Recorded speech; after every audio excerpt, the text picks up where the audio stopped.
Welcome to the Charleston Marketing Podcast, brought to you by the Charleston AMA and broadcasting from our friends at Charleston Media Solutions Studios. From business and art to hospitality and tech, these movers and shakers choose to call the Lowcountry home. They live here, work here, and make a difference here. So what's their story? Let's find out together. Hello and welcome, everybody. Welcome to the Charleston Marketing Podcast, powered by the Charleston American Marketing Association. We're coming to you from the Charleston Media Solutions Studio. Massive thanks to them and to CAMA for the show. We've also got to thank our sponsor, South Carolina Research Authority, for the annual sponsorship. Shout out, as always, to Jerry Feelsgood for the beats at the top of the show. I'm Tom Kepler. I am Director of Communications for the Center for Irish Property, which is at www.irishproperty.org. I'm thrilled to introduce my co-host, Roland Spear, Digital Creative Director here at Charleston Media Solutions. It's a new gig for you. Congratulations, as well as immediate past Creative Director for the Charleston AMA. Roland, why don't you introduce yourself a little bit and tell us who our guest is here today? I feel like you've pretty much covered a lot of it there. Yeah, I'm Roland. Good to be here. I was not expecting to be here, so this is kind of kind of diving into the plugged deep you right end. in. You just asked me right before this show, hey, do you want to help with us? Plug and play Roland Spear. Here we go. Yeah, I'm the like I said, our creative director here at Charleston Media Solutions. I'm the past creative director for Charleston American Marketing Association. Got to rebrand that, injected just a bunch of fresh new energy into that. We love what you did. Thank you. Yeah, and thank you. Thank you. Our guest today, we are so excited to have Abby Duran. Duran? Like Duran. Like Duran. I don't know what Duran is. Her name is Rio, and she How guesses old are you? I'm 32. Oh gosh. Yeah, my goodness. Abby Duran, she is a narrative strategist and spoken word artist committed to those seeking value while transforming anger into art. Love that. She is recognized by Charleston Scene as one of Charleston's most influential women in the arts. Thank you so much for being here. Thank you for having me. More here. Her path began in music journalism over a decade, including Charleston's 9 to 5 magazine. With a background in arts management, she shifted from entertainment to biographies. Through her company, Variation Writing, Abby crafts business profiles, poetic branding that solves who, what, why, and how. Abby mentors young writers through Berkeley Center for the Arts, South Carolina, and Clear Pillars College Prep Program, NYC. She continues to engage her community as a member of Sisters in Song, Ohm Radio 96.3, Charleston Business Exchange, and as music director for Creative Mornings Charleston, one of my favorite events here in the Lowcountry. Abby, thank you so much for being here and welcome to the show. Thank you so much for having me. Yeah, thanks for being had. Yeah. That's what we always say. It's great to hang around guys for a minute. So introduce us to the world of Abby, right? For people meeting you for the first time, how do you describe what you do? Poet doesn't really seem to do it any justice. Introduce us to Variation, to Creative Mornings, to all things Abby. So poet is a very curt term, and I would say it comes with a lot of depth. So we're like the silent representatives of our community. We have this honor and due diligence to speak our truth, but also carry part of the history in the past, present, and future of what's going on in our environment. Obviously, we do it for ourselves first, but then me and most of my mentors and friends, we kind of took it a little step further where we are representative of the Lowcountry or South Carolina and getting selected to be in festivals and to do features. I take that very seriously because I'm representing the Charleston free verse poetry community, which was started by Marcus Amaker years ago. And I'm representing the Lowcountry, first and foremost. Marcus Amaker, of course, the first poet laureate of Charleston, yeah. In case our listeners don't know. Wonderful human. Yeah, and so when that came about, Variation Writing it's something that kind of included the poetry and it kind of meshed together naturally. I didn't have to work too hard on that. It's just something that flowed. But essentially what I do is I help business and creatives see the value of themselves through narration and brand poetry. And so it's just like getting to talk with somebody, having tea with them. And then if I don't know you, I definitely don't know your business. So I kind of craft this elongated narrative of who you are and who you serve and why and where your values are or where your future values are. And then we kind of take parts of that narrative and use it for grant writing, presentations, website design. It doesn't have to be social media. It can get really interesting where it goes. That's awesome. Your work spans poetry, spoken word, visual art, branding, workshops, and community building. Has there always been a thread that connects all of those for you?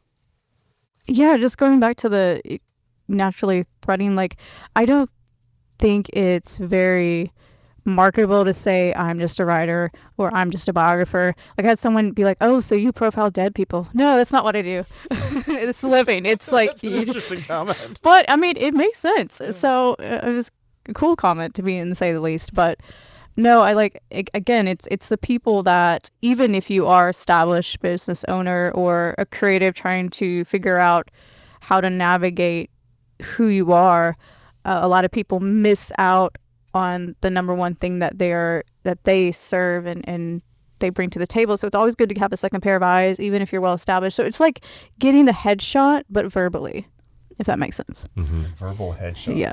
Yeah, I love that. So, Abby, Roland touched on both of these things earlier, but they bear repeating for listeners at home or in their car, wherever they might be, who might not know these two hidden gems of Charleston that you're incredibly involved with. One is Creative Mornings, the other is Ohm Radio. Can you tell us what both of those things are and do, and what your role is in those? Yeah, this is really exciting. 'Cause a lot of people don't know what Creative Mornings is, and it's a global breakfast networking lecture series. There's over 200 chapters around the world. I book the music for the one here, and each month we get a theme from another chapter somewhere around the globe, and our headquarters are in New York. And I think they started this about 12 years ago. So it's still kind of, in the works and moving, and each chapter brings something different. But we get a theme, and we have someone on the team that books the speaker, books the venue. I book the music. Someone books a live or a non-musical artist, the painter, sculptor, fabricator, photographer. And we have somebody donate breakfast from a local business. And it's just a great way to meet other people in the community. If you're an early riser, because it's called Creative Mornings, not Creative Night, which can be difficult for me, but it's a great way to just meet people. I've met so many people that are like, I just moved here and I want to meet people, or they come from other groups, or they're just like, what is this? And they're intrigued, and you get free breakfast and coffee, and you get entertainment, and you just get a really good just sense of like story that you didn't know was rooted in Charleston. And inspiration, I'd add to that. Every time I've gone, I've walked out of there feeling 10 pounds lighter, and just like I've got wings lifting me into like some golden light. It's just, there is something so powerful about those events. It's a really great point. It's not just entertainment, as it really is the art and the expression and the poetry of our fellow artists and creatives and what they're bringing. It really is just a different level, and just like, watching a show. Yeah, there's a sense of community to it. You hear the insight into people's inner lives and the underlying existence that we all share as humans. So there's just a beautiful community, and like you said, it really is just inspiration every month. So that's Creative Mornings. We got to touch on Ohm Radio too. Yes, and Ohm Radio is another hidden gem. I can't remember her last name, but her first name's Vicky, but it was started 11 years ago. And it's currently the only non-commercial, non-profit radio station here in Charleston, and we're located at the refinery. We have about roughly 35 volunteer DJs, including myself, that come in, and they just bring something to the table. We have so many different genres of music and way people bring in their own podcast, or and we bring in a lot of people from the local community.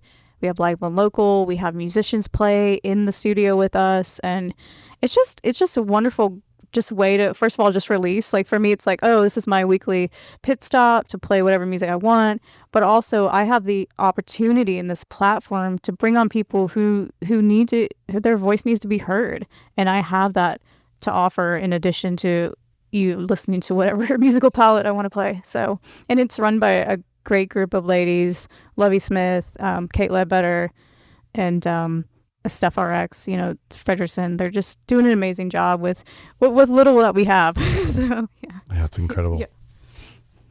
Yeah, I've yet to check out Ohm. That's definitely on my list. I do know, I think 2 of the DJs. Yeah. But Abby, this is such a great question. When did you first realize that words have power, not just to communicate, but to actually change how people feel? This is probably growing up. Like, I was a very shy, timid kid. A little bit naive, actually. And where was that? Where did you grow up? All over. I was originally born in Colorado Springs, and my parents had a really cool Texaco station, and then it collapsed during the 80s recession. So we had to move to Alabama. So I was still a little traumatized from that move. But I think what happened, I went from just a little less confidence during that transition. And one of the things I would always do is just write all the time. And so I was very quiet. And I realized when I wrote and I presented to the teacher, they were just kind of in awe. Like, it was a little mature for someone my age to be so articulate. But I do give some credit to my mom, because she would force us to write our names by the time we were 5 or 6 and do book reports every summer. So I give some credit to her on that. But I as I got older, I realized I wrote so much, in the value of journaling and the value of who you present is it's so moving. Like, there's just, even going back and looking back some of these old journals from like 15, 20 years ago, I'm just like, wow, like I was a completely different person. But also, wouldn't it be cool if, when you find that realization, like, you have this power in you, and some people try to take it away, like, obviously not paying attention in school and you're writing, but sometimes that helps me think. It's like I'm taking notes and I'm doing thought processing at the same time. And so it really stagnated my academic growth when teachers would do that. And then I just kind of rebel and be like, well, I'm not going to do your class. But I think, and then getting to be an adult and doing spoken word and composing such wonderful biographies, I realized people really struggle to see their value. And when I usually get some kind of good response, and it's always rewarding, because I'm like, wow, like all I did was just take your words and just narrate them for you. And I think that's when I knew how important what I do is, and especially getting asked to perform in places. And I think one person said, like, you're kind of political without being political. So I was like, cool, I'll take it. But yeah. So in that story of personal evolution, what was the moment when you realized that you didn't want to just be a writer, you were going to be a poet? I didn't know that. It actually slapped me in the face in May of 2022. So that's fairly recent. Yes. So like I always assumed that poets are these up tier kind of, they're on a pedestal of their own, and I really didn't think I was that person. And I got invited to an open mic, and I was just like, I don't know why people are nervous. I'm gonna go first and just say my little paragraph, and like, it's just words. But then I sat back and listened to everybody else, and I was like, what did I just get myself into? I listened to so much trauma and truth, and I'm just like, I was like blown away and very intimidated. And then from May to October, I think I had already laid the foundation for the first book. I mean, it was just pouring out, and it was almost like it's punched me in the face and said, I'm here to stay. I've been waiting for you. Like, and so that's how poetry became my partner. And then it kind of progressed into the business and all the other cool things I do. That reminds me of a similar journey taken by a mutual friend of ours, actually Christian Moran, who we've had on this show, and that's how we know each other. Like Christian introduced me to you, and then you and I knowing each other is how you wound up here, and it's just beautiful how those connections get made around here. And I just feel like, I don't know if it's just happened as part of my life since I've moved here to Charleston, or that's just how Charleston sort of operates of like, oh, you got to know this person and sort of making those connections, and then that turns into something beautiful. Has that been your experience here? Yeah, I was just talking with a wonderful musician last night, and I was saying, because he's only been here 3 years, and I'm like, the beauty of Charleston is that you're just one call away from the next person that you know. And everybody knows everybody. And I was like, I really don't think if I stayed in Atlanta or Colorado that I would be as impactful in the community as I am here in Charleston. Yeah, that's great. Yeah. I'm glad to hear that you're having a similar experience, because you've been here longer than I have. That's for sure. What have been some of the biggest misconceptions people have about pursuing a creative career? I mean, obviously our listenership, most people skew toward marketing. They're interested in coming at that discipline from a certain angle. Was there anyone along the way who encouraged you to sort of treat your creativity like a profession instead of just a hobby? Or was that a notion that you came up with sort of on your own? Like, I got to pay the rent, right? It was actually the opposite. When I started doing poetry, my mentor at the time, who was really pushing me in the business mind. I had went to Qatar for a couple of reasons, and he was residing there, and he had a automotive business, and he was like, he introduced me to B&I. He introduced me to a whole new world. I was very intimidated by, and he was like, I don't understand why you live in the States. You speak English. You have access to internet. There's no reason why you should be financially poor and mentally poor. And he's like, it's kind of not your fault. You're just in the wrong group. You need to go find it. And he was a great mentor, even though we didn't always agree on a lot of things. But when I started doing poetry, because I started the business, transforming the business and taking it seriously when I came back from that trip in the end of 2018, I'm like, I need to figure out how to assist my businesses as well as my creatives, and what solution can I solve for them. And it wasn't really until poetry came along that I could figure it out, because I was still figuring me out, and people understood the value of a biography.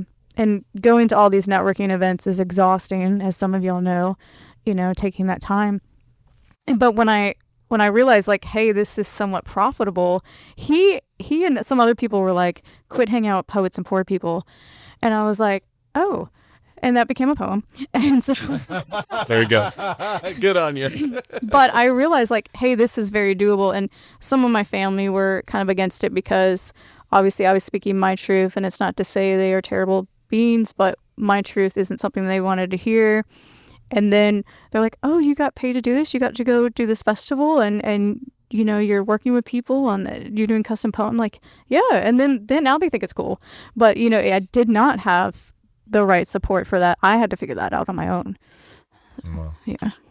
Yeah, you mentioned something earlier while we were talking that really resonated with me, and I think resonates with a lot of our audience, if not now, at some point in their life history. And all of our hosts, I would imagine. Yeah. Which is that creatives often miss out on learning how to earn income from their creativity sustainably. And I have like a two-part question, and I want to dig into this. And one is, why do you think that happens? But the other, it would be, and maybe I can ask this afterwards, is like, what do you think is like the balance between just doing the creativity as a business and being in the right groups, like you mentioned? Like, maybe it's mostly one and a little the other. Like parse that out a bit more for us. But first, like, yeah, why do you think it is that creatives are just so willing to take work for little money? That's an excellent question. I think part of it, being in the music industry for a while, they're afraid. Number one, they don't want to step outside of what they know. And maybe they're just not aware that they can do it. Just they've been taught the wrong way. And there's a lot of resources out there that people just aren't aware of, because they don't have the right groups. They don't have the right people behind them. And that's the biggest thing. But what I'm finding out now is that, just creating that space for them. And I think if you can take constructive criticism well, you should be out there networking. You should be out there going to a group you're really not quote unquote designed for, Many people don't know what Creative Mornings was. So I had to go to, excuse me, 1 Million Cups and some of the other networking groups in the Charleston business chain and say, hey, there's this wonderful opportunity for us to collaborate. And I think once you start collaborating with people, you curate something really remarkable. And I think people are afraid to do that. They think it's cringe to ask for money. They don't want to sit down and learn how to negotiate a contract. They don't want to say no. And it's like the big part of it is the lack of confidence. They just want to create all day, but you can't sit in your studio and how do people find you? Are you just going to be like, social media can only go so far. You need to be able to say, this is what I do, this is who I am confidently. And even if you're not confident, you go do it with a shaky voice, you're out there doing it. You're one step ahead of the game. But I think part of it is people are just so, they don't know what's out there until you get out there and finding that. And I'm actually working on creating a Substack for creative professionals. Hey, this is how you can look for grants. This is what networks are here. These are some tools and tips for navigating this weird environment that we're in. So just to put a fine point on it. Oh, go ahead, Ron. Yeah. So were you gonna talk about that same question, or can we go to the second part that I really wanted to do? Please go ahead. Okay. So yeah, the second part would be, in your experience, at any rate, Abby, like, how do you parse out that difference between really focusing on the business, making sure your marketing is good, your funnel is good, your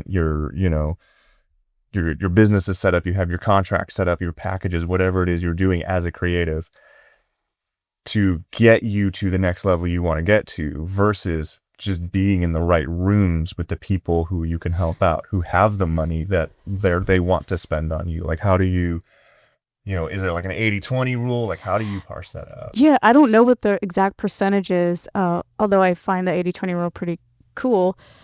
But you do have to know how to manage your time really well. You can't just spend 2 hours editing a video and then 30 minutes working on the website or whatever it is that you're creating. And for me, what I find that works for me now is I'll see the opportunities come to me now. And it's not, just say that arrogantly, there's Google Alerts where you can type in keywords and they magically pop in your inbox. So you can see what opportunities are out there. You can see what grant opportunities you can apply for. And then you can narrow it down and reshape the keywords to your business and who you are. Or it's being involved in different networking groups and being able to, I'm very, very fortunate that I don't have a typical 7 to 4 or 9 to 5 to where I can go to Columbia or I can go to New York City and say, hey, I'm here and this is what I'm going to do. But a lot of people can't take that opportunity, unfortunately, because they're financially or their career straps them in. And it's a little nerve-wracking, but at the same time, when you have a right support group, like it kind of just happens on its own, but you have to consistently do it. I mean, every day I spend probably an hour just checking emails, checking to make sure the website is okay. And then I go back and redo it. I will start from scratch all over again. And I think people are afraid to do that. And also, you don't want to have like choice paralysis for people. And I know that a lot of businesses do that. But even as a creative, I can't go down this whole rabbit hole with poetry, and I can't go down this whole rabbit hole of writing services. I don't like doing content writing, so I don't offer it. Or with grant writing, I don't want to do that for myself. So, because it's a lot of time. So I just kind of stick to what is solvable for businesses. And it even states like, this is who I serve. This is what I can solve for you. And some of the questions I've actually been asked are on my website. That way people can go and see, oh, this might be relatable to me. And I love being open to all industries and people and, just trying to play around with it and see what works. And then, but I think sometimes you really have to get outside yourself. And I think the biggest thing is the lack of confidence. I hope I answered that for you. Yeah, no, you definitely dug more into that. I really appreciate that. Okay. Yeah, it sort of occurs to me that in the modern era, artists of any type, whether they be poet or visual artist or what have you to be a lot of things to not just create the work, but also get the word out about their work. Like, Leonardo da Vinci didn't have a TikTok, believe it or not. And yet in the modern era, artists have to be creating the art and promoting the art at the same time. So what advice would you give to someone who maybe is hesitating to promote themselves because it feels uncomfortable or too commercial? How do you strike that balance? Get a good team. I email people all if that is not my area of expertise, I reach out to somebody else like, hey, I may not be able to afford your rate right now. Maybe we can barter services, or can you teach me this one specific skill to where it doesn't have to be luscious. Like it could just be you and be your authentic self. So just have a good team. Like I have a business writer. I literally just reach out to you and I'm like, hey, go over all my contracts to make sure I'm not missing out on something, or just, you need to have people in different circles. Otherwise you will not be sustainable. Gotcha. The consistency sounds like is a huge part. And then, I like consistency in the business and consistency in the community, consistency with your connections. Absolutely. I think maybe that's what I'm taking away more than necessarily a percentage one versus the other. Just having that structure to consistently be in both, whatever that ends up looking like to each individual creative. So thank you for sharing that. Yeah. I want to make sure that we've got time for something that really fires me up, and this is an art thing that you did recently called A Mountain of Crumbled Candor, and in case people aren't informed about what it was an installation at a few different points of call around Charleston, in which you asked people not just to admire your work, but you ask them to participate and contribute to it. It's described as a quiet but powerful intervention, one that honors what is unsaid, transforms it through art, and invites a community to collectively exhale. Can you tell us more about this incredibly cool thing? I don't even know what to call it, because it's not an exhibit, it's an art project, it's a participatory thing. Yes, it's a participatory poetry project or installation. So April is National Poetry Month, and I was doing my thing back in December, and I was like, wouldn't it be cool if, like, I have a lot to say now that I'm in this new chapter of my life that I can confidently say, but it's best suited for the past, and it may not need to be said anymore, but it feels like this mountain of crumbled candor. And I wrote that in my journal, and I was like, wouldn't it be cool if we go to these really open spaces where we see art and it moves us, and then we can release what we don't want to carry anymore anonymously. So I asked a bunch of different spaces if they would be interested in having me have a clear vase, and I bought all this multicolor paper from the Dollar Tree, and so it looks like art when you fill it up. And what was cool is I'm working on the publication for it because it's really moving and powerful. The responses I got from each location was unique because there was a lot of I love yous. There was a lot of I don't know if I can make it anymore. There were some juicy ones that, I don't know if they should or should say in public. And there was a lot of my vote is yes. Well, I don't know. I don't know how their partners would take those, but a lot of kids' artwork, and some people were really cool with different languages. And it was based on, I noticed like Robert Lang's studio had a lot more depth to it because it had a lot of visitors from everywhere. Whereas Redux, you that's a place you intentionally go. You can't just find it. You're not just walking around that part of town, to find it. And Public Works Arts Center had a lot of poetry and drawing. So, it's a very creative space. So, and Needham, which I never heard till they said yes, it's a art gallery / tattoo parlor. So bringing those out and then laying them out. And I realized that the candor, if you will, spoke to each other. So one person was dealing with this. I could use this piece of candor to kind of answer that in the context of the book. So it's just this groundswell of content, and it does seem, based on what you're sharing with us, that it's is context dependent, right? Where somebody was at the moment that they wrote on a piece of paper the thing that they could never tell anyone or had never shared publicly influenced what it was they said. And yet as a tapestry writ large across the 5 locations, there's certain common themes that you're able to see. And I can't wait for you to publish that. Me too. And I just submitted a 20-page grant application to get funding for that. So we'll see. We're rooting for you. Yeah. Yep. Yeah, that's great. Did anything surprise you along the way in terms of what people said or shared or their level of engagement in participating or what have you? Sure. I was more surprised at the juicy ones. I was like, whoa, I wasn't expecting that. But I was genuinely surprised at the equal balance of I love yous and I'm not going to make it. The really heavy stuff. So I was like, cool. So like, you definitely don't feel like you're alone. I think that was the goal.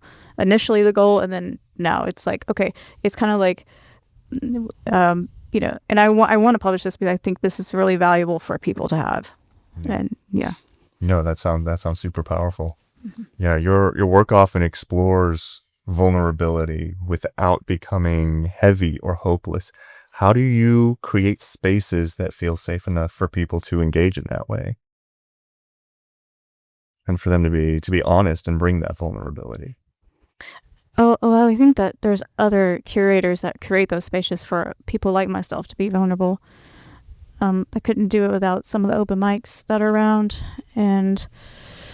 or just talking with other creatives in general and having that expression, especially poets. Like, you either can talk too much about yourself, which it could be a soapbox for some of us when they get up there because they want to describe the poetic piece. But I like to just do the piece, and then if people had feedback, that's really cool too. But I remember, being a mentor for Berkeley Center of the Arts, a creative writing class. One of the students asked me, how do you, I guess, essentially transform anger into art? And it's like, how do you know when to draw the line between something that says really hurtful to healing? And I was like, oh, that was hard because, especially in the first book, because it had to do a lot with what I've experienced with family and relationships overall. So I would go back, it would start as angry letters, and then I would have to go back and poetically say it in a softer way. And I think that's just a helpful tool. Not that they all need to be read to the public or shared, but I think that's probably one of the biggest tools that I've learned to work with. Yeah. That's great. You ready for a lightning round? Yeah, let's do it. All right, great. We haven't done that much on this show, but it just seemed like some rapid fire answers would be really fun with you. So, what's a poem everyone should read? What? Go ahead. I have no idea. I'm still learning who the poets are. I honestly can't answer that. Okay. Coffee or tea? Divine tea, of course. Divine tea. There we go. Morning writer or night writer? Night writer. Very good. What's one creative habit you've developed that anyone could benefit from? Getting an alarm clock and turning your phone off. Having slept through my alarm clock this morning, that really resonates with me very deeply. What's something you've changed your mind about in the last 5 years? Ooh. That I am not unlovable. And it wasn't just romantically, it was family, it was a combination of things. And understanding, like, no one should ever make you feel that way.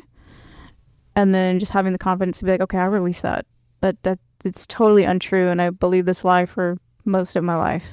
And now I don't believe it anymore. Wow. All right, last lightning round question, then I'll hand it over to Roland. If you weren't doing this professionally, what do you think you'd be doing? Oh, I'd be dead. There's nothing else I want to do. There's nothing else I'd rather do. You are a true believer. I love that. Roland, over to you. That's our lightning round. Yeah. We usually like to ask our guests something a little bigger, although we have asked a lot of really big questions this one. Yeah. I mean, we were talking beforehand, like, just like how you sit and you process things and you really try to dig deeper into them.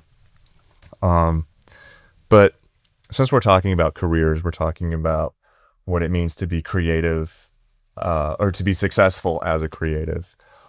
If someone listening today has a creative dream that they've been sitting on, but they're waiting until they're ready, or the time is right, or the stars align, what would you tell them, like, from your heart?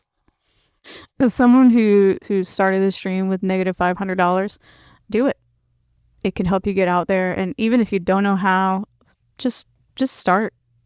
Ask people, get to connect with people. Again, it goes back to that confidence saying, just do it. Even if you don't have the funds now, you can go back to it later and then bring it back to life. So if it's a part of you and you wake up every day and you ignore that part of you, like, you're slowly dying inside. Like, you need to let it out. You need to let it breathe and become who you are, the essence of, or the piece of who you are. Yeah. Beautiful. So, Abby, where can people go to find out more information about you? Give us your website, your social handles, your coordinates, all those things. Well, I won't give you my coordinates, but veranation.com. That's V as in Victor, ERA nation.com. You can find just about everything that's on there. It goes straight to my inbox if you send a little note on there. Instagram, Vera Nation Writing or Vera Nation Girl, either one. I'm on LinkedIn, Vera Nation Writing. And I guess YouTube. Very good. Yeah. Awesome. Yeah. What a pleasure. Roland, Yes, thank you for helping to fill the anchor spot with zero notice at all. Absolutely. And It's Abby, been a blast. thank you so much for joining us. You guys are naturals. This is fun. Thank you so much. Thank you. Appreciate it. And we'll catch you guys next time on the Charleston American Marketing Association podcast.